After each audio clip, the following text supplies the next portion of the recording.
1 ঘন্টা 20 মিনিট পর আমি হোক্কাইডোর বিমানবন্দরে এসে পৌঁছাই এবং আমার গন্তব্যস্থল হোটেলে যাওয়ার জন্য একটি বাসে উঠে রওনা হই। কিছুক্ষণের মধ্যেই আমি আমার কাঙ্ক্ষিত স্থান হোটেলের সামনে এসে পৌঁছাই এবং রীতিমতোই আমি হোটেলে চলে যাই, রেস্ট নিই, ফ্রেশ হই এবং এর কিছুক্ষণ পরে আমি ডিনারের উদ্দেশ্যে হোটেলের পাশে একটি রেস্টুরেন্টে যাই। পরের দিন সকালে আমি চলে আসলাম আমার সেমিনারে। এখানে আসার মেইন উদ্দেশ্যই ছিল এই সেমিনারে অ্যাটেন্ড করা, তো সেজন্যই আমি এখানে অ্যাটেন্ড করতে চলে এসেছি। বন্ধুরা, আপনারা দেখতে পাচ্ছেন এই সেমিনারের হলটি সত্যি অনেক বড় এবং যে যার মতন কাজে ব্যস্ত আছে, আর কিছুক্ষণের মধ্যে আমিও আমার কাজে ব্যস্ত হয়ে পড়লাম। তো সারাদিন এই সেমিনারে অ্যাটেন্ড করলাম এবং সারাদিন পর রাত্রে আমি আমার হোটেলে ফিরে গেলাম এবং রেস্ট নিলাম। পরের দিন সকালে ঘুরতে বেরিয়ে পড়লাম। হোটেলের পাশে রাস্তা দিয়ে হেঁটে যাচ্ছি এবং রাস্তাটি দেখতে কিন্তু বেশ সুন্দর, পরিষ্কার পরিচ্ছন্ন। জাপান কিন্তু খুবই সুন্দর একটা দেশ, পরিষ্কার পরিচ্ছন্ন, খুবই মার্জিত, সুন্দর একটা দেশ, যেন সাজানো গোছানো একটা সুন্দর ফুলের বাগান। আপনারা বন্ধুরা দেখতে পাচ্ছেন রাস্তাটি কিন্তু সত্যি অনেক সুন্দর। আশেপাশের প্রাকৃতিক পরিবেশটা সত্যি খুবই মনোরম। সকালে সৌন্দর্যটা যেন আরো উপচে পড়ছে।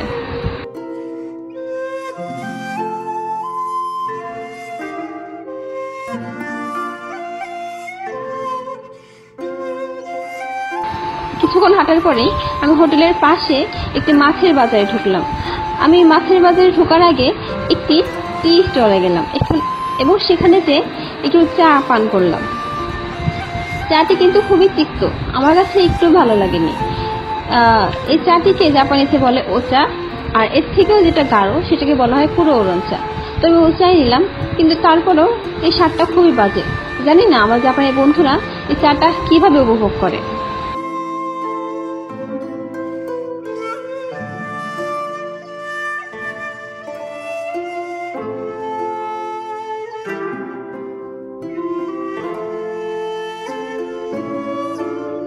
তো যাই হোক, এই চা পান করার পরেই আমি চলে আসলাম মাছের বাজারে। বন্ধুরা, আপনারা দেখতে পাচ্ছেন এখানে রয়েছে নানান রকমের বিভিন্ন রকমের খাবার। তো দেখতে কিন্তু দারুণ লাগছে, মনে হচ্ছে যেন খাবারের মেলা বসেছে। আমি কিন্তু বেশ উপভোগ করছি। বন্ধুরা, আপনারা জানাবেন কিন্তু আপনাদের কেমন লাগলো। তো এখানে দেখা যাচ্ছে বিভিন্ন রকমের সামুদ্রিক মাছ আছে, যাদের দাম এখানে উল্লেখ করা আছে। মাছগুলো কিন্তু দেখতে সুন্দর, হয়তো বা টেস্ট অনেক ভালো হবে, জানি না কেমন হবে। কিছুক্ষণ পরে আমরা চলে আসলাম কাঁকড়ার বাজারে, কারণ আমার একটি জাপানি বন্ধু কাঁকড়া খেতে নাকি ভীষণ ভালোবাসে, সে কাঁকড়া কিনতে চায়। তাই আমরা তার সাথেই গেলাম কাঁকড়ার ওখানে। এখানে কাঁকড়া বিক্রেতা কাঁকড়ার গুণাগুণ সম্পর্কে, পুষ্টিগুণ সম্পর্কে অনেকক্ষণ ধরে আমার বন্ধুকে খুব ভালো করে বোঝালো। জানি না কি বোঝানো, তারা দুজনেই ভালো জানে, আমি তো শুধু দাঁড়িয়ে দাঁড়িয়ে শুনেই গেলাম।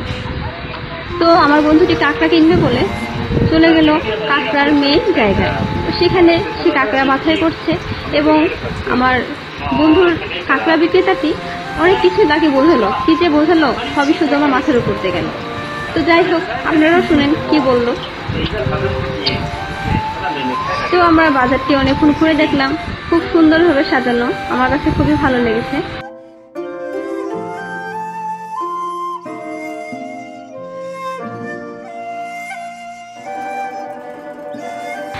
বাজার থেকে বেরিয়ে আমরা রওনা দিলাম হোক্কাইডোর একটি বড় টাওয়ারে উঠবো বলে। টাওয়ারটি বেশ উঁচু এবং এই টাওয়ারে উঠলে পুরো হোক্কাইডোর সৌন্দর্য দেখা যায়, সুন্দর প্রকৃতির দৃশ্য দেখা যায়, পুরো হোক্কাইডোটা একেবারে স্মুথলি দেখা যায়। তো চলুন বন্ধুরা আমার সাথে।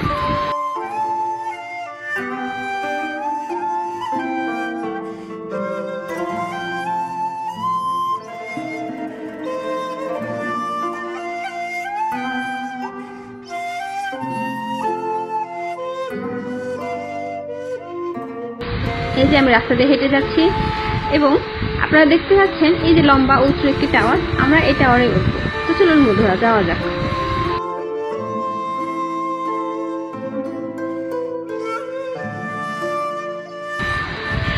টাওয়ারে ওঠার পর অসাধারণ বন্ধুরা, আপনারা দেখতে পাচ্ছেন এই টাওয়ার থেকে পুরো হোক্কাইডোর অসাধারণ লাগছে, যেন সাজানো গোছানো সুন্দর ফুলের বাগান, সত্যিই খুবই সুন্দর।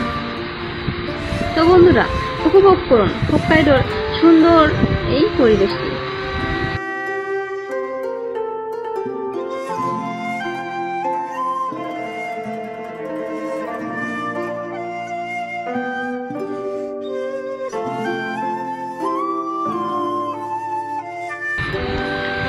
বন্ধুরা, আপনারা দেখতে পাচ্ছেন চারিপাশে খাল, খালের মাঝখানে একটি বাড়ি।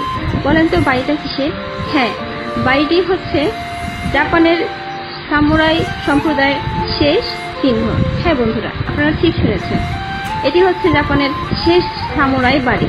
এই বাড়িটি 200 বছরেরও পুরনো এবং এই বাড়িটি যখন বানানো হয়েছিল তখন এই বাড়ির প্রতিরক্ষা স্বরূপ এই চারিপাশে এই খাল খনন করা হয়।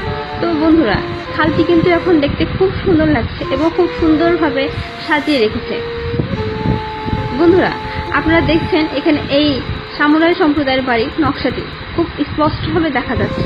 মনে হচ্ছে যেন কোনো কার্টুনের সুন্দর একটি শহর। আমার কাছে কিন্তু বেশ লাগছে। বলবেন কিন্তু বন্ধুরা, আপনার কাছে কেমন লাগছে? কিছুক্ষণের মধ্যে আমরা নিচে নামবো এবং এই বাড়ির উদ্দেশ্যে রওনা হব এই সৌন্দর্যটা উপভোগ করার জন্য। তো বন্ধুরা, সাথেই থাকবেন কিন্তু। তো বন্ধুরা, দেখতেই পাচ্ছেন আমি নিচে নেমে এসেছি এবং আমি এই বাড়িতে ঢোকার জন্য রাস্তা দিয়ে রওনা হয়েছি। আশেপাশের পরিবেশটা কিন্তু খুবই সুন্দর।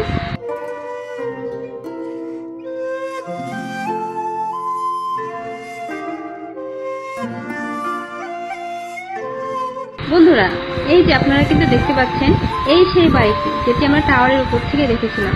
বাড়িটি কিন্তু এখনো অনেক সুন্দরভাবে সাজিয়ে গুছিয়ে রাখা হয়েছে। হ্যাঁ, এটি হচ্ছে জাপানের 200 বছরের পুরানো শেষ সামুরাই সম্প্রদায়ের শেষ চিহ্ন। তো রাত হয়ে গিয়েছে, আমরা এসে পড়েছি হোক্কাইডোর সবচেয়ে উঁচু পাহাড়ে। এই পাহাড়টিতে ওঠার একটাই উদ্দেশ্য, দেখতে ইচ্ছে হলো হোক্কাইডোর রাতের সৌন্দর্যটা কেমন। তাই উঠে পড়লাম পাহাড়ে এবং শেয়ার করছি আপনাদের সাথে। তো বন্ধুরা, আপনারা নিশ্চয়ই দেখতে পাচ্ছেন হোক্কাইডোর রাতের পরিবেশটা কত সুন্দর, মনোরম, অসাধারণ।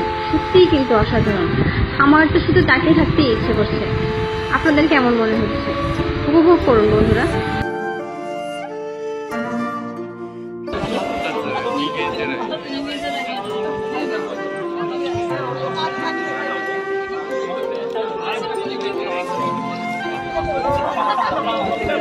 তো বন্ধুরা, আজ এই পর্যন্তই। যদি আমাদের ভিডিওটি ভালো লেগে থাকে তবে আমাদের চ্যানেলটি সাবস্ক্রাইব করবেন এবং লাইক, কমেন্ট, শেয়ারের মাধ্যমে আমাদের পাশে থাকবেন, উৎসাহ বাড়াবেন যেন আমরা আরো সুন্দর সুন্দর ভিডিও নিয়ে আপনাদের কাছে হাজির হতে পারি। ধন্যবাদ বন্ধুরা, ভালো থাকুন।